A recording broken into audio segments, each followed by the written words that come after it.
সকলোকে নতুনটা ভিডিঅ'লৈ স্বাগতম। আজি আপোনালোকলৈ লৈ আহিছোঁ এছএছচি এক্সামত আহি যোৱা কেইটামান প্ৰশ্ন উত্তৰ। এয়া চাব পাৰে এছএছচি 11 ফেব্ৰুৱাৰী 2019 ফাৰ্ষ্ট শিফটৰ এই কুৱেশ্যনবোৰ হয়। তো এই কুৱেশ্যনবোৰ আগন্তুক কম্পাৰেটিভ এক্সামবোৰৰ বাবে খুবেই প্ৰয়োজন হ'ব কিয়নো এই কুৱেশ্যনবোৰ এক্সামত আহি গৈছে। তো বিশেষ ইম্পৰ্টেণ্ট হ'ব এই কুৱেশ্যনখিনি। তো আহক প্ৰশ্নসমূহ চাওঁ। গোটেইখিনি এছএছচিত আহি যোৱা কুৱেশ্যন হয়। তো আজিৰ প্ৰথম প্ৰশ্ন লৈছোঁ, মানৱ শৰীৰৰ সকলোতকৈ দীঘল হাড়ডালৰ নাম কি?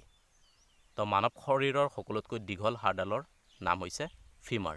অ'কে, যিটো নেকি কঁকালৰ পৰা আঁঠুলৈকে থাকে, নিশ্চয় আপোনালোকে জানে। সকলোতকৈ দীঘল হাড়ডাল হৈছে ফিমাৰ। আৰু স্মলেষ্ট বুলি যদি কয় তো ক'ত আছে? কাণত আছে আমাৰ সকলোতকৈ সৰু হাড়ডাল। এইটো কি বুলি কোৱা হয়? ষ্টেপিছ বুলি কোৱা হয়। তো আটাইতকৈ সৰু হৈছে ষ্টেপিছ আৰু আটাইতকৈ দীঘল হৈছে কি? ফিমাৰ।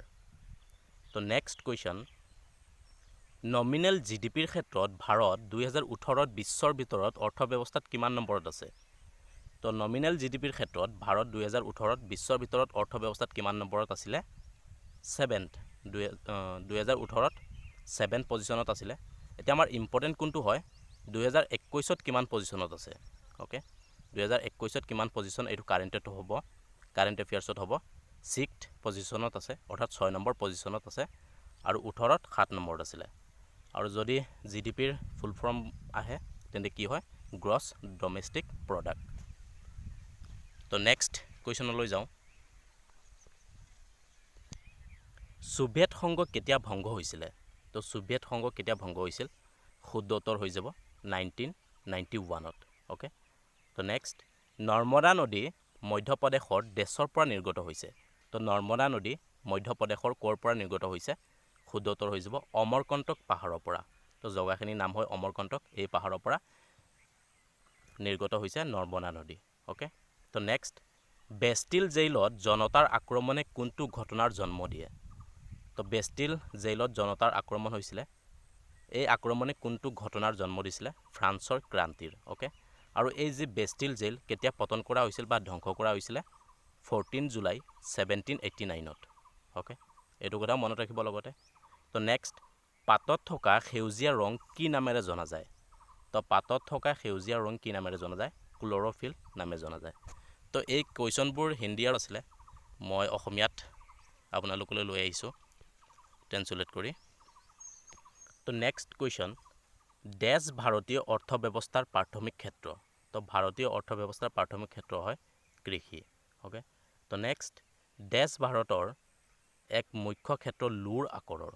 তো লুৰ আকাৰৰ এক মুখ্য ক্ষেত্ৰ হৈছে ভাৰতৰ ভিতৰত, ইয়াত অপশ্যন 4টা আছিলে, ইয়াত শুদ্ধ উত্তৰ হৈ যাব উৰিষ্যা ঝাৰখণ্ড ক্ষেত্ৰ। লুৰ আকাৰৰ বাবে এক মুখ্য ক্ষেত্ৰ হয়।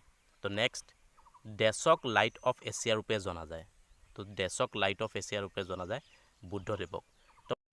তো আজি এই ভিডিঅ'টোত মই যিবোৰ জিকে কুৱেশ্যন আছিলে এইখিনি ল'বলৈ চেষ্টা কৰিলোঁ।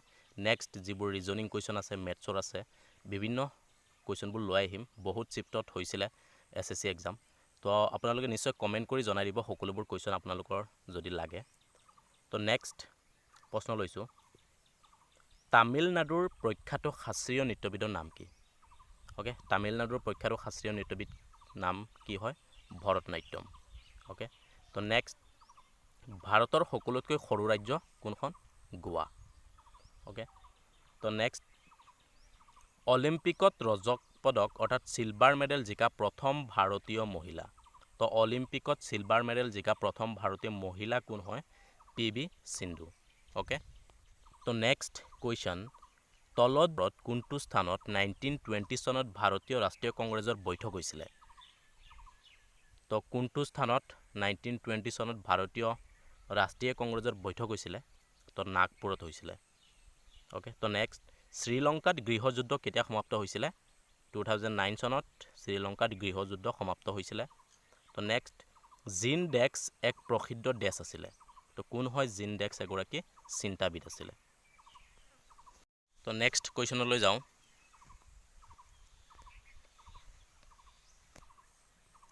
লাৱনী কোন ৰাজ্যৰ এক লোকনৃত্য হয়? তো লাৱনী কোন ৰাজ্যৰ এক লোকনৃত্য হয়?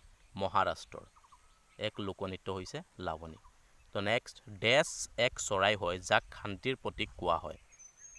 তো ডেছ এক প্ৰকাৰৰ চৰাই যাক শান্তিৰ প্ৰতীক বুলি কোৱা হয় কোনবিধ চৰাইক পাৰ চৰাইক তো নেক্সট নিম্নলিখিত কোনটো অন্তঃস্ৰাৱী তন্ত্ৰৰ ভাগ নহয় তো নিম্নলিখিত কোনটো অন্তঃস্ৰাৱী তন্ত্ৰৰ ভাগ নহয় ইয়াত অপশ্যন 4টা দিয়া হৈছে লাৰ গ্ৰন্থি এডিনল গ্ৰন্থি থাইমছ গ্ৰন্থি আৰু পিনিয়ল গ্ৰন্থি তো ইয়াৰ ভিতৰত ৰাইট এনসাৰ হৈছে লাৰ গ্ৰন্থি যিটো এইটো অন্তঃস্ৰাৱী গ্ৰন্থৰ ভাগ নহয় তো নেক্সট আজিৰ এইটো লাষ্ট কুৱেশ্যন হয় ডিএনএৰ সম্পূৰ্ণ ৰূপ কি তো ডিএনএৰ সম্পূৰ্ণ ৰূপ হৈছে ডিঅক্সিৰাইব নিউক্লিক এচিড ওকে তো আজিৰ ভিডিঅ'টোত এইকেইটা কুৱেশ্যন আপোনালোকক দিলোঁ জিকেৰ কুৱেশ্যন আছিলে তো নেক্সট আৰু বিভিন্ন শিফ্টত বিভিন্ন কুৱেশ্যন আছে আপোনালোকলৈ লৈ আহিম আগন্তুক কম্পাৰেটিভ এক্সামৰ বাবে খুবেই প্ৰয়োজন হ'ব তো যদি ভিডিঅ'টো ভাল লাগে লাইক কৰি দিব আৰু মোৰ চেনেললৈ যদি আপুনি নতুন ছাবস্ক্ৰাইব কৰি দিব চেনেলটো আজিলৈ বাই